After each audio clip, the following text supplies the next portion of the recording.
The impeachment of Andrew Johnson was the most polarizing and cumulative point during the Reconstruction era. Post-war tensions ran high as two main factions were left after the untimely demise of President Lincoln. The radical Republicans vied for harsh punitive measures on the Southern secessionists. Johnson's restoration policy, on the other hand, offered general amnesty, and he continually opposed the radical legislative agenda. Congress could only override a few of his vetoes, setting the stage for a grand confrontation between Congress and the President. The tangible tension in the air finally materialized when Johnson made the fateful decision to remove the staunch radical Republican Secretary of War, Edwin M. Stanton. Claiming that this was a violation of the Tenure of Office Act, the radical Congress moved to impeach Johnson on the bold, albeit vague grounds of high crimes and misdemeanors. The trial was conducted in the Senate. 35 senators voted guilty and 19 non-guilty.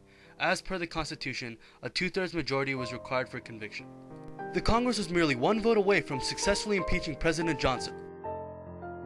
However, what would happen if only one of the decisive senators decided to vote in favor of the impeachment, completing the two-thirds majority?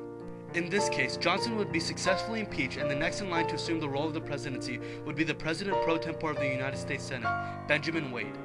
Wade was one of the most powerful and radical Republicans in the Congress, decrying all of Johnson's restoration policies. I believe that the successful impeachment of Andrew Johnson and the subsequent presidency of Benjamin Wade would bring a slew of socio-economic changes, as Wade was extremely liberal in his views on suffrage and social rights, as well as his views on the economy. In addition, there would be political effects, as a successful impeachment would establish a precedent and change the balance of power. Benjamin Wade was indeed unique. He supported women's suffrage, labor union rights, and unequivocal equality for African Americans. If he was elected as president, he'd be very liberal for his time. Although much of his proposed legislation would be rejected by Congress simply due to its sheer progressiveness, he could possibly make slight, tangible advancements and largely symbolic gains. In addition, legitimate support by a president would be strong catalysts for the women and labor movements in the mid-19th century. If such endorsements occurred, the progressive era could be started in the mid-19th century as opposed to the 20th century, expediting the liberalization of post-war America. The most bold social advancements would be in the area of African American civil rights. Wade was one of the authors of the Wade-Davis Bill, which was previously vetoed by Lincoln.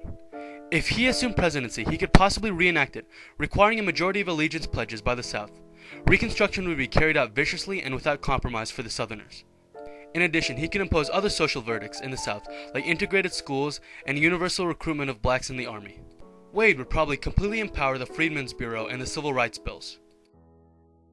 It is clear that Wade's presidency would kickstart early progressivism and strengthen the previously mild attempts at racial integration. During the time of Reconstruction, radical Republicans were not very focused on making any economic repairs to the South or the nation in general. Wade, however, had more character when it came to the economy. He wanted to completely abolish the agrarian planter system that the South was so entrenched in. Unlike most, however, Wade was quite leftist in his views. He was a critic of 19th century capitalism. He is quoted as saying, "An economic system which degrades the poor man and elevates the rich, which makes the rich richer and the poor poorer, which drags the very soul out of a poor man for a pitiful existence is wrong." In short, Wade understood the concept of disparity much before the disillusioned progressives of the 20th century. He may have very well tried to advocate a more decentralized, regulated economy. Like his social agenda, many of his proposals, but not all, would probably be rejected, but he would still be able to instill ideas of economic progressivism into the collective American psyche, possibly causing the early formation of leftist political groups like the Socialists in America. Finally, the impeachment of Johnson would have lasting political effects. The impeachment would set quite a revolutionary precedent, that is, making impeachment an effective political weapon. If this precedent was established, modern politics would be very turbulent and vitriolic, and administrations would be more ephemeral as impeachment suits would become more common. It would effectively be a cause of more chaos in the political battlefield. Secondly, it would shift the balance of power, giving the radical Congress complete power over the legislative and executive bodies during early Reconstruction, causing them to have a lot more influence during its course. All in all, this alternate history scenario is a brilliant exercise in the butterfly effect. A single vote, as I mentioned above, would be suffice to impeach Andrew Johnson and install Benjamin Wade as the president. This would bring upon an early start to social liberalism, bring a generally economically leftist president to power in an era where such a president could not be conventionally elected, and would change the political landscape by setting a precedent and shifting the balance of power.